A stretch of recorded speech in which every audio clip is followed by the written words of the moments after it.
Hello everyone. To start the deep learning series, today our technical support team would like to start with the first topic, friction. In this section, we will go into explaining and classifying friction from a physics perspective. We hope to give you more useful knowledge, useful in work as well as in life. First, let's go to part 1, definition.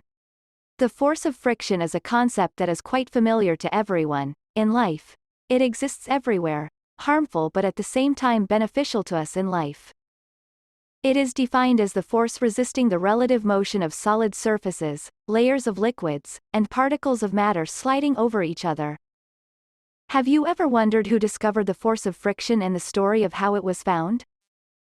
Leonardo da Vinci, 1452 to 1519, was an Italian painter, engineer, mathematician, philosopher and naturalist. According to Business Insider, research by Ian Hutchings, a professor at the University of Cambridge, England, shows that Da Vinci's doodle in 1493 is the first record of friction. Da Vinci was the first to conduct systematic studies of the force of friction, which underlies the modern science of tribology and later studies on lubrication and wear. However, scientists do not know when or how Da Vinci's idea of friction appeared.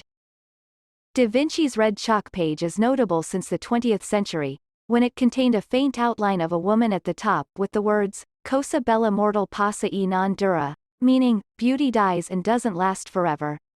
Art historians reject the idea that the pages are just unrelated notes and diagrams. Hutchings discovered sketches underneath the red text that depict a mass being pulled by a weight hanging from a pulley, in the same way that students do experiments today to prove the law of friction.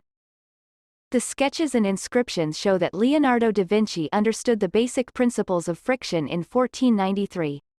He knew that the frictional force created when two surfaces slide over each other is proportional to the force of the friction between them, and this frictional force is independent of the contact area between the two surfaces.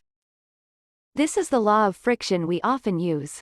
Scientists now recognize Guillaume Montans, the French scientist, as the first person to describe the laws of friction, 200 years after Da Vinci wrote it on paper, Hutchings said. Hutchings said that Da Vinci used his understanding of friction to draft designs for complex machines 2 decades later. Da Vinci realized the usefulness and effectiveness of friction, applying this concept to the motion of wheels, shafts, and pulleys. So, what is the cause of the friction force?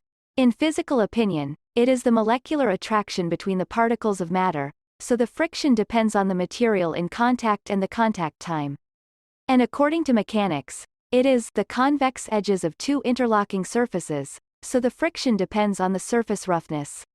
Let's consider an object lying on a table. It is acted upon by the following forces. P balanced by M multiple G, is gravity, downward. N is reaction. F push is an external force acting on an object. F friction is the friction force. Gravity P is in balance with the reaction N. The motion of an object depends on the forces F push and F friction.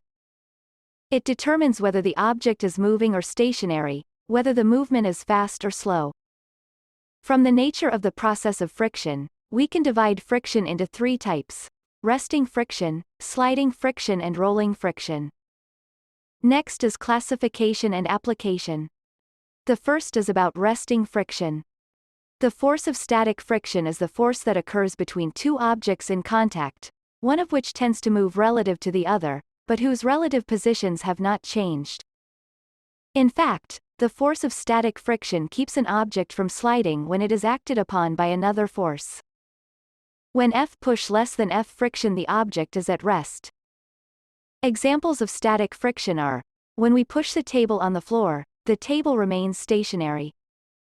Humans stand by the friction between their feet and the road surface. On the conveyor belts in the factory, products such as cans of water, packages of noodles, they can move along with the conveyor belt without slipping, thanks to the static friction force. Sliding friction is the frictional force generated when a moving object slides over a surface. The surface will act on the object with sliding friction at the point of contact, hindering the motion of the object on that surface. F friction less than F push. F push equals M multiplied by A. M is mass of the object, kilogram. A is acceleration when the object is moving, square meter per second. At this time, the acceleration of the object increases, a more than zero. The object will change from a stationary state to a state of directional motion. The speed of movement will gradually increase. Example of sliding friction. When pushing the crate on the floor. When braking hard, the wheels slide slowly on the road surface. When polishing metal surfaces. When the athlete skates on the ice. Rolling friction is the force that prevents rolling of circular objects. In other words, impedes rolling motion. The force intensity of rolling friction is many times smaller than that of sliding friction. Example of rolling friction. When the ball rolls on the field. Wheels roll on the pavement when a vehicle is in motion. Push crates on trolleys with wheels. Ball rolling on the floor. Our today content will finish here. Thank you all for listening. If you have any questions or suggestions, please contact the technical support team or send to the email below. We will respond to you as quickly as possible. See you in the next section. Goodbye.